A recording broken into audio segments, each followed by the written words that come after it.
le vivre ensemble, pour certains, est une malchance. Pour ceux qui sont capables d'intelligence, le vivre ensemble est une chance, est une opportunité à ne pas gâcher. À ne pas gâcher. Le vivre ensemble exige la rupture avec nos habitudes intellectuelles qui ne fonctionnent qu'en fonction de cette vision binaire, ou bien blanc, ou bien noir, ou bien vrai, ou bien faux, ou bien ceci, ou bien cela. C'est faux.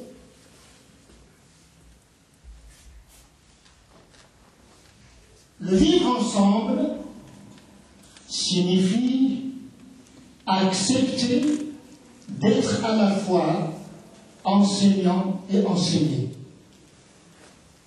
Le vivre ensemble exige de chacun d'entre nous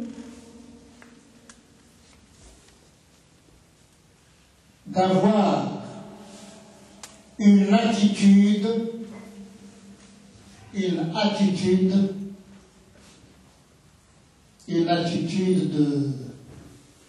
d'humilité.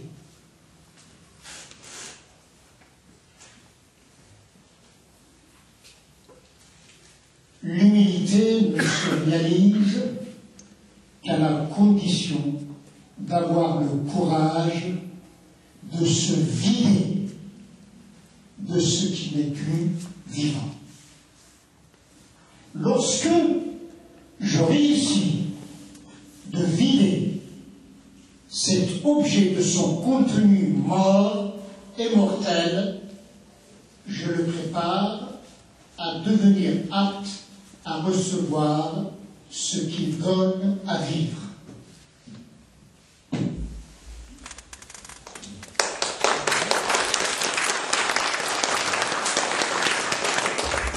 Merci pour ce panorama de ce vivre ensemble qui trouve ses racines bien avant aujourd'hui, évidemment. Mais on arrive bien sûr à notre actualité, à aujourd'hui.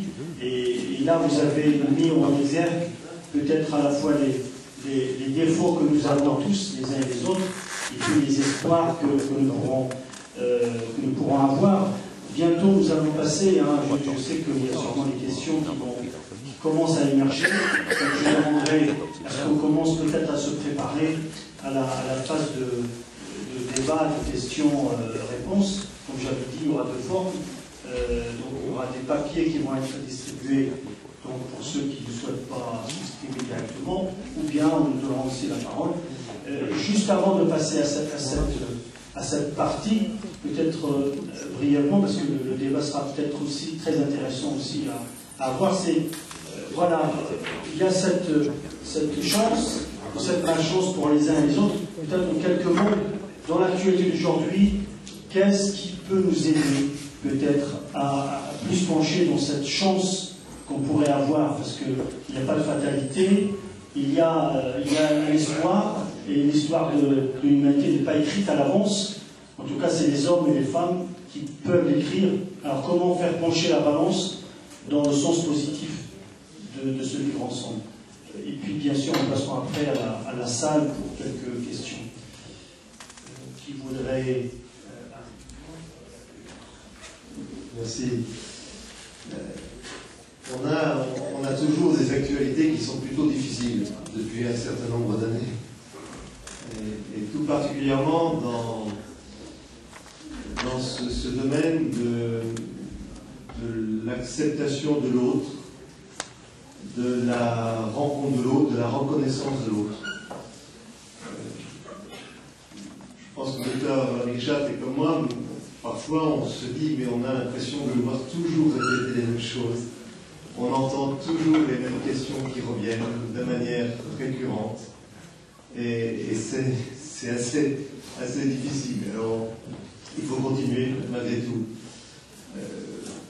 Moi, encore une fois, ça fait maintenant,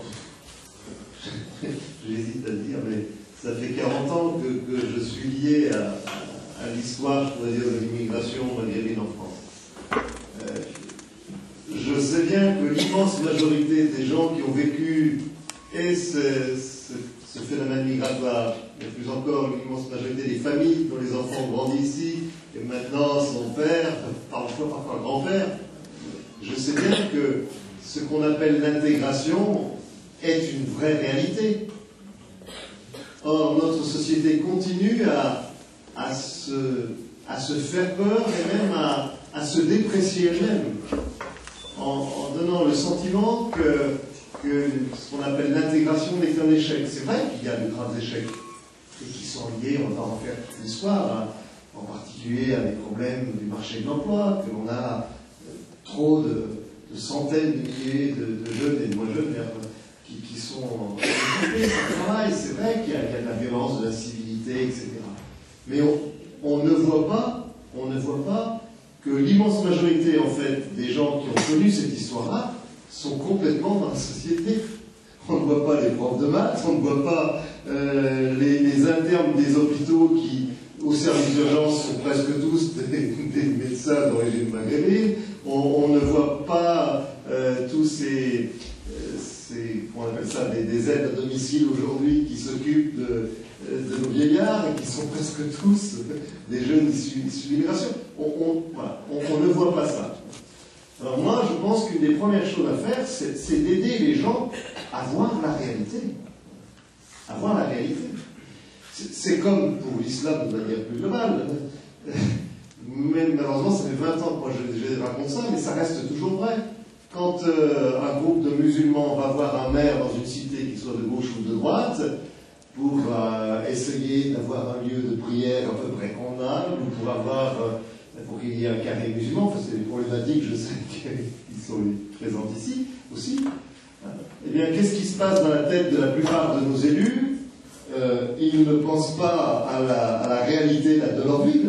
Ils pensent à ce qui se passe à Bagdad, à Téhéran, à Khartoum, je ne sais pas où, à Kaboul. Et après avoir fait tout ce voyage, eh bien, le maire essaie de donner une réponse sans être capable de voir quelle est la réalité la vraie réalité des musulmans qui sont ici. Et je pense qu'une des premières choses à faire, c'est vraiment ça, c'est être capable de mesurer la réalité, la vérité, qui est beaucoup moins catastrophique, c'est ça aussi, qui est beaucoup moins catastrophique que ce qu'on croit en réalité. Même s'il ne faut pas dire que ça va bien et tout, mais en fait, il y a, la société française, je crois, a montré une capacité à s'ouvrir. En fait, il y a beaucoup de gens qui s'ouvrent d'ailleurs sans se rendre compte qu'ils se sont ouverts. Il y a beaucoup de gens qui...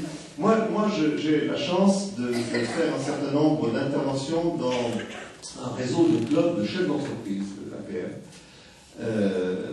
Eh bien, je découvre avec bonheur que des chefs d'entreprise parfois importants, qui vont me tenir des propos vraiment de café du commerce sur l'islam, sur les amalgames que l'on fait habituellement, et en même temps, quand je leur demande, mais est-ce que dans votre personnel, vous avez des gens qui sont des musulmans, eh bien, ils s'aperçoivent parfois étonnés que oui, en effet, ils ont des ingénieurs de haut niveau, mais ils avaient oublié, ils disaient oui, mais eux, c'est pas pareil, quoi. Voilà.